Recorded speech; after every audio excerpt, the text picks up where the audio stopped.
दोस्तों, आपने थोड़े दिन पहले सुना होगा कि जर्मनी भारत का विरोध कर रहा है। यूरोप के भी यहीं पर तो है मेन ट्विस्ट। अभी दोस्तों भारत की इकोनॉमी मौज में और भारत ने जर्मनी को पैसों की नींद चैन सब कुछ को उड़ा कर रहा है कि मात्र एक सप्ताह में भारत के एफडीआई में 2 बिलियन दूसरे से लड़ाते हैं ताकि इनका फायदा हो सके। एग्जाम्पल आप इजराइल और फिलिस्तीन को युद्ध को देख। आपने थोड़े दिन पहले सुना होगा कि जर्मनी भारत का विरोध कर रहा है। यूरोप के भी कुछ देश है जो भारत का विरोध कर रहा है और अमेरिका भी भारत का आंख दिखला रहा है। तो ऐसा क्या हो गया कि सब देश भारत का विरोध कर रहे थे? तो चलिए जानते हैं इसके बारे में। दोस्तों, हम लोगों के मिथिलांचल में इसे कहा जाता है चिढ़। तो यही दोस्तों दूसरे देश अब भारत से चिढ़ रहे हैं और क्यों चिढ़ रहे हैं वो समझते हैं। दोस्तों, जब कोरोना वायरस शुरू हुआ तब भारत की अर्थव्यवस्था ऊपर जा रही थी और कोरोना आया और सब कुछ को बर्बाद करके रख दिया। आप लोगों ने सुना होगा कि भारत की जीडीपी -23 तक पहुंच गई और अभी की बात है कि पूरे वर्ल्ड में हालात ठीक हो रहे हैं और भारत में लॉकडाउन लगा दिया गया। तो क्या होना चाहिए था दोस्तों? भारत की जीडीपी और नीचे जाती, बहुत नीचे जाती। जीडीपी -23 में गई थी पिछले साल, हो सकता है उससे भी पीछे चली जाती। लेकिन दोस्तों रुकिए, यहीं पर तो है मेन ट्विस्ट। अभी दोस्तों भारत की इकोनॉमी मौज में और भारत ने जर्मनी को पीछे छोड़ दिया स्टॉक मार्केट कैपिटलाइजेशन में। इसलिए जर्मनी भारत का बार बार विरोध कर रही है। कभी भारत के प्रस्ताव का विरोध कर रही है तो कभी भारत को अपने एहसान गिनवा रही है। लेकिन वो भूल गए कि वो जो कुछ भी है आज वो भारत की वजह से है।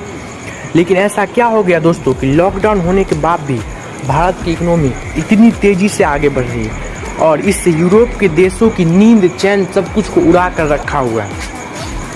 दोस्तों, इसका सबसे बड़ा कारण है एफडीआई। दोस्तों, भारत में अभी इतना ज़्यादा एफडीआई निवेश हो रहा है कि मात्र एक सप्ताह में भारत के एफडीआई में $2 बिलियन बढ़ गया और बढ़कर अभी $543 बिलियन हो गया।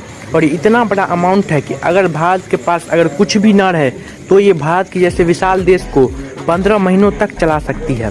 अगर आपको हमारा वीडियो पसंद आ रहा है तो वीडियो को लाइक कर दें और कमेंट जरूर कीजिएगा। तो इससे आप समझ सकते हैं कि भारत कितना संप्रभुत्व राष्ट्र है। लेकिन ये समझिए यूरोप और अमेरिका को इससे प्रॉब्लम क्या हो रही है? क्या प्रॉब्लम हो गई यूरोप और अमेरिका को भारत का विरोध करने लगे वो लोग? ऐसा क्या हो गया दोस्तों? इसका कारण आपने पहले बता दिया कि चिढ़। दोस्तों ये आज दोस्तों आज 200 साल पहले जिस नीति से चलते थे वो आज भी वही नीति से चलते हैं और वो नीति है फूट डालो और राज करो। आज भी यही नीति से चलते हैं, फूट डालो और राज करो।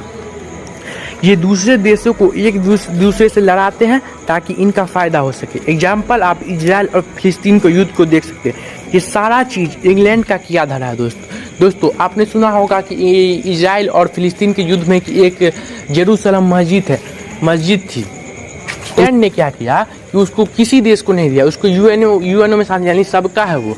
यहीं से सब कुछ का विवाद का जन्म हुआ।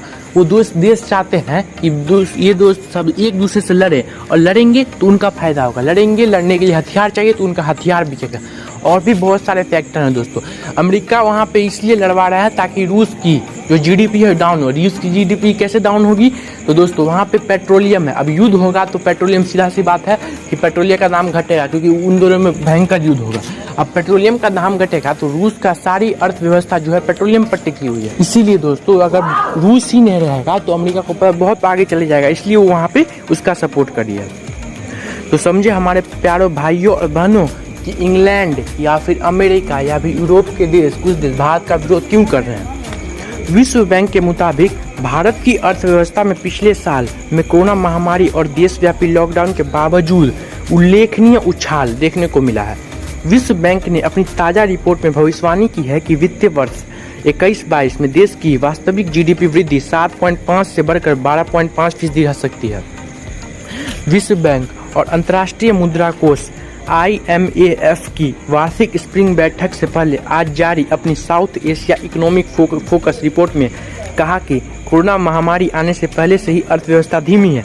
इसमें कहा गया कि वित्तीय वर्ष 2017 में 8.5% पहुंचने के बाद वित्तीय वर्ष 2020 में विकास दर 4.0% घट गई थी। एशिया क्षेत्र के लिए विश्व बैंक के मुख्य अर्थशास्त्री हंस टीमर ने बताया, यह आश्चर्यजनक है कि भारत एक साल पहले की तुलना में कितना आगे आ गया है। यदि आप 1 साल पहले की सोचते हैं तो अभूतपूर्व गिरावट थी। वैक्सीन को लेकर कोई स्पष्टता नहीं थी, बीमारी में कई सारे अनिश्चितता थी। और अब अगर इसकी अभी तुलना करें तो भारत की अर्थव्यवस्था में दोबारा उछाल देखने को मिला है। टीकाकरण शुरू कर दिया, वैक्सीन का प्रोडक्ट, और आप लोगों ने सिर्फ किसान और SCA मुद्दे जैसे SCA NRC जैसे मुद्दे पर ध्यान नहीं दीजिए। तो इंटरनेशनल अफेयर में थोड़ा देखिए अभी भारत की क्या स्थिति है। अभी भारत थोड़ा सा कोरोना वायरस जैसे ही हुआ, जैसे बहुत सारे देश भारत को वैक्सीन सप्लाई करने लगे।